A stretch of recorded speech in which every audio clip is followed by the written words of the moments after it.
EPS 95 pension pensioners की मांग, सरकार लौटाए जमा पैसा, उसी पैसे से खोलेंगे चाय पान और पकौड़े की दुकान। हायर पेंशन पर देश के सर्वोच्च न्यायालय ने अपना फैसला 2016 और 2022 को जारी कर दिया था। उस पर भी देश के अधिकांश सेवानिवृत्त आज भी अपने आप को कानूनी दावा पेंच के चलते असहाय महसूस कर रहे हैं। सूचना Zee news Chhattisgarh. EPS 95 higher pension पर एक और कथन सामने आ गया है। पेंशनर्स के मन की बात सोशल मीडिया पर तेजी से वायरल हो रही है। अनिल कुमार नमदेव ने एक पोस्ट किया, सालों से न्यूनतम पेंशन 7500 प्लस महंगाई भत्ता प्रदान करने की मांग पर चले आ रहे देशव्यापी आंदोलनों का जिक्र किया।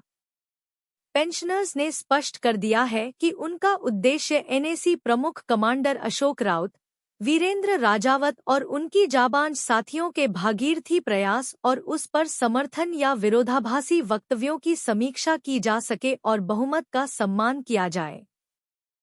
पेंशन मिलना न मिलना खुदा की मर्जी, जो शायद हम सब से अभी रूठा हुआ है, जबकि हमने सुन रखा है कि हिम्मत मर्दा मदद ए खुदा, और शायद खुदा भी हमारी हिम्मतों की परीक्षा लेना चाहता है। पर कुछ और भी हैं नंगे, जो खुदा से भी बड़े हैं। यही हमारी सबसे बड़ी विडंबना ही है। सड़क पर हो या कोर्ट में लड़ते लड़ते मर जाओ। हायर पेंशन पर देश के सर्वोच्च न्यायालय ने अपना फैसला 2016 और 2022 को जारी कर दिया था। उस पर भी देश के अधिकांश सेवानिवृत्त आज भी अपने आप को कानूनी दावा पेंच के चलते असहाय महसूस कर रहे हैं। लगता है हम सभी की परिणति यही है कि सड़क पर हो या कोर्ट में लड़ते लड़ते मर जाओ, और वो हो भी रहा है। अब तो दोनों मोर्चों पर इस बात की लड़ाई होनी चाहिए कि हमें किसी की दया धर्म मेहरबानी की जरूरत नहीं है। सरकार के पास जमा है, वो लौटा दिया जाए। पेंशनर्स ने लिखा, हमारा जो पैसा सरकार के पास जमा है वो लौटा दिया जाए, ताकि उसी पैसे से हम चाय पान पकौड़े की दुकान से अपना जीवन यापन कर सकें। इससे होने वाली कमाई आज दी जाने वाली पेंशन से कहीं बेहतर है, और तथाकथित हमारी सेवानिवृत्त काल को संवारने वाली दुकान रूपी संस्था को बंद कर दिया जाए। फिर अपनी ऐसी सरकार को चुनना है जो हमारी एक न सुने। पेंशनर्स की नाराजगी इतनी बढ़ चुकी है कि अब वह बोलने लगे कि ये कैसा प्रजातंत्र है, जो हमारा ही अभिशाप साबित हो रही है। बहुत कुछ कहा गया है, अब तक कुछ बाकी नहीं रहा, सिवाय इसके कि चुनाव सामने है। मुझे फिर अपनी ऐसी सरकार को चुनना है जो हमारी एक न सुने। ईपीएस 95 न्यूनतम पेंशन। देश भर के पेंशन भोगियों ने घेर लिया ईपीएफओ कार्यालय। चुनाव बहिष्कार की धमकी। देश के कई हिस्सों में ईपीएफओ कार्यालय के सामने धरना प्रदर्शन किया गया। सूचना जी न्यूज भिलाई। न्यूनतम पेंशन मिनिमम पेंशन की राशि 1000 रुपये महीना में वृद्धि करने और अन्य मांगों को लेकर ईपीएफओ कार्यालय का घेराव किया गया। आक्रोशित पेंशन भोगियों ने मंत्रियों और अधिकारियों के कोरे आश्वासनों और मिथ्या वादों से नाराजगी जाहिर की। 7 मार्च को देश के कई हिस्सों में ईपीएफओ कार्यालय ईपीएफओ ऑफिस के सामने धरना प्रदर्शन किया गया। इसी कड़ी में छत्तीसगढ़ के भी बहुत से ईपीएस 95 पेंशनर्स ने रायपुर पंडरी स्थित भविष्य निधि संगठन कार्यालय के समक्ष इकट्ठे होकर उनके राज्य अध्यक्ष एलएम सिद्दीकी के नेतृत्व में जोरदार नारेबाजी की। मुख्य नारा, जो पेंशन की बात करेगा वही देश पर राज करेगा, था। इशारा ही काफी था कि ये क्या कहना चाहते थे।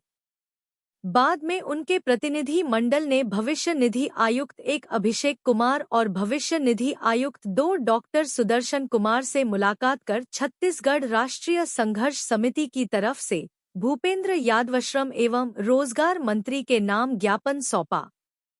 साथ ही कमांडर अशोक राउत राष्ट्रीय अध्यक्ष एनएसी द्वारा प्रधानमंत्री को 4 मार्च 2024 को भेजे गए पत्र की प्रतिलिपि भी संलग्न किया। ज्ञापन में कहा गया है कि बहुत जल्द आचार संहिता लागू हो सकता है, इसलिए एनएसी की मांगों पर सकारात्मक दृष्टिकोण अपनाते हुए घोषणा की जाए। ज्ञापन में कहा गया है कि बहुत जल्द आचार संहिता लागू हो सकता है, इसलिए एनएसी की मांगों पर सकारात्मक दृष्टिकोण अपनाते हुए घोषणा की जाए। पेंशनर्स हिम्मत नहीं हारे हैं। वरदराजन अध्यक्ष, all India FCI retired employees welfare association, Narayan Bhavsar अध्यक्ष, सेवानिवृत्त कर्मचारी संघ राज्य वन विकास निगम, उमेश उपाध्याय अध्यक्ष, एनएसी दुर्ग जिला, बीएम सिंह उपाध्यक्ष, HSCL retired employees welfare association, Rajendra Pillai, BSP, Sujay Kumar NMDC सभी ने एक स्वर में कहा कि वे हिम्मत नहीं हारे हैं। 9 लाख करोड़ रुपए ईपीएस 95वें कोष में। चुनाव तो आते जाते रहेंगे, लेकिन जब तक सांस में सांस है, हमारा संघर्ष जारी रहेगा। लगभग 9 लाख करोड़ रुपए ईपीएस 95 में कोष उपलब्ध होने के बावजूद न्यूनतम पेंशन में 1 रुपए की भी बढ़ोतरी नहीं करना न्यायोचित नहीं है। ये खबर भी पढ़ें। EPS 95 higher pension, EPFO 900 crore की सब्सिडी और पेंशन कैलकुलेशन की रिपोर्ट। ईपीएस 95 नया नियम लागू होने से उच्च पेंशन चुनने वाले सदस्यों को होगा भारी नुकसान। जाने विस्तार में। ईपीएस 95 कर्मचारी पेंशन योजना के सदस्यों को कड़ी टक्कर मिलने की संभावना है। मीडिया रिपोर्टों से पता चला है कि यूपीएफओ उच्च पेंशन गणना के लिए नए नियमों पर विचार कर रहा है। अगर प्रोराटा गणना पर आधारित नियमों को लागू किया जाता है तो ईपीएस 95 सदस्यों की पेंशन में 30 से 40% की कटौती की जा सकती है। श्रम एवं रोजगार प्रैक्टिस प्रमुख पीवी मूर्ति ने पुष्टि की कि अधिक पेंशन का विकल्प चुनने वाले कर्मचारियों की सेवा अवधि को 2 हिस्सों में बांटा गया है। हालांकि ईपीएफओ ने अभी तक नई व्यवस्था पर आधिकारिक बयान नहीं दिया है। इस संबंध में कोई सर्कुलर जारी नहीं किया गया है। उच्च ईपीएस पेंशनर्स को लगेगा बड़ा झटका। उच्च ईपीएस पेंशन के लिए प्रोराटा गणना मुख्य रूप से उन सदस्यों को प्रभावित करेगी जो अभी भी 1 सितंबर 2014 को या उसके बाद काम कर रहे हैं या सेवानिवृत्त हुए हैं। औसत पेंशन योग्य वेतन की गणना के लिए कर्मचारियों की सेवा अवधि को 2 भागों में बांटा जाएगा। पहला भाग 16 नवंबर 1995 ईपीएस 95 के लागू होने की तारीख से 31 अगस्त 2014 तक की अवधि को कवर करेगा, जबकि दूसरा भाग 1 सितंबर 2014 से सेवानिवृत्ति की तारीख तक का होगा। जबकि पहले भाग के दौरान पेंशन की गणना करते समय पिछले 60 महीनों के औसत वेतन को ध्यान में रखा जाएगा।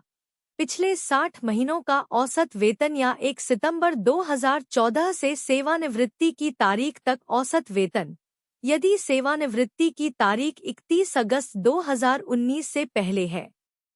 देय पेंशन को अनुपात से विभाजित किया जाएगा और फिर 2 भागों में विभाजित किया जाएगा। उच्च पेंशन की राशि कम होने का जोखिम।